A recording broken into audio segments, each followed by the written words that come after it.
కొన్ని సందర్భాల్లో మనకు తెలియకుండానే ఆ రీల్స్ చూసేస్తూ ఉంటాం. ఏదో ఒక రీల్ పట్టుకుంటాం, ఒక రీల్ అలా ఏదో బాగుంది ఏంటని చూస్తాం, ఇంకా అది అక్కడితో ఆగదు. ఇంకా అలా వేలు అలా అలా అలా అంటుంటుంది, వస్తూనే ఉంటాయి, అవి చూస్తూనే ఉంటాం. ఏంటంటే పనికి మాలినవి, దేనికి పనికిరావు, దేనికి ఉపయోగం ఉండదు. దానివల్ల మన బ్రెయిన్ చాలా స్ట్రెయిన్ అయిపోద్ది, తెలుసా మీకు? అలా చూడటం వల్ల మన బ్రెయిన్ చాలా స్ట్రెయిన్ అయిపోద్ది. ఎందుకు స్ట్రెయిన్ అయిపోద్ది అంటే, లాజికల్గా శాస్త్రీయంగా ఎందుకు అలాగ అయిపోద్ది అంటే, మనం రోజులో ఒక 100 రీల్స్ చూసామనుకోండి, 100 రీల్స్ చూసామనుకోండి, 100 రీల్స్ 100 కాన్సెప్ట్స్. అవునా కదా? అవునా కదా? 100 రీల్స్ 100 కాన్సెప్ట్లు. ఒకటి నవ్వించేది, ఒకటి కామెడీ, ఒకటి వంటకి సంబంధించింది, ఒకటి ఆరోగ్యానికి సంబంధించిన రెమెడీ, ఇంకోటి ఏవో రాజకీయాలకు సంబంధించిన రీల్ ఏదో ఉంటుంది, ఇంకోటి ఏదో పనికిమాలిన రీలు, ఇంకోటి ఏదో పనికిమాలిన రీలు. ఒకదానికి పొంతన ఉండదు, సంబంధం లేని రీల్స్ 100 చూస్తాం రోజుకి.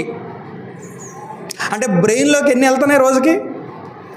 నాన్ సింక్లో ఒకదానికొకటి సంబంధం లేని ఎన్ని విషయాలు వెళ్తున్నాయి? స్రవంతి, ఆలోచించు. నువ్వు 100 రీల్స్ చూసావంటే 100 కాన్సెప్ట్లు అవి. అప్పుడే నవ్వుతావు, ఇంతలోపు ఏదో ఎమోషనల్గా రీల్ వస్తుంది, ఏదో సెంటిమెంటల్ రీల్ వస్తుంది, అప్పుడు ఏడుస్తావు.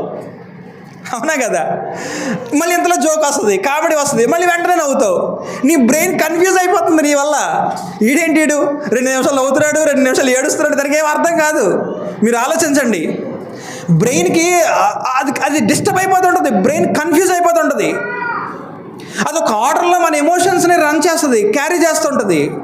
నువ్వేం చేస్తున్నావు? ఒక నిమిషం నవ్వుతున్నావు, మళ్ళీ వెంటనే అదే నిమిషం ఇంకో రీల్ రాగానే ఏమొస్తుంది? ఏదో అమ్మ సెంటిమెంటో లేకపోతే ఇంకేదో రీల్ వస్తుంది. అప్పుడు నీ బ్రెయిన్లో నువ్వు ఒకలాంటి బాధకు గురవుతున్నావు, ఒకలాంటి ఎమోషన్కి గురవుతున్నావు. అప్పుడు నీ బ్రెయిన్ ఏంటి ఇప్పుడేగా నవ్వాడు, ఇప్పుడే నవ్వు మళ్ళీ ఇంతలో ఏడుస్తున్నాడు ఏంటి అనుకుంటుంది బ్రెయిన్కి అర్థం కాదు. ఏంటి ఇప్పుడే నవ్వాడు మళ్ళీ ఇంతలో ఏడుస్తున్నాడు, మళ్ళీ ఇంతలోనే వెంటనే మరలా ఏదో జోక్ వస్తుంది. అప్పటిదాకా ఏడ్చి కళ్ళల్లో నీళ్లు చూసుకుంటూ మళ్ళీ వెంటనే నవ్వుతాడు.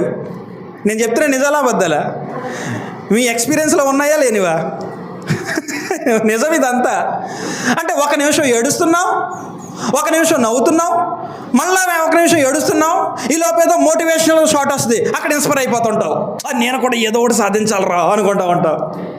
అంటే ఒక గంటలో కొన్ని వందల ఎమోషన్స్, కొన్ని వందల రియాక్షన్స్. బ్రెయిన్ కన్ఫ్యూజ్ అయిపోతుంది. ఎవడీడు అసలు? వీడికి పిచ్చి పట్టిందా ఏంటి?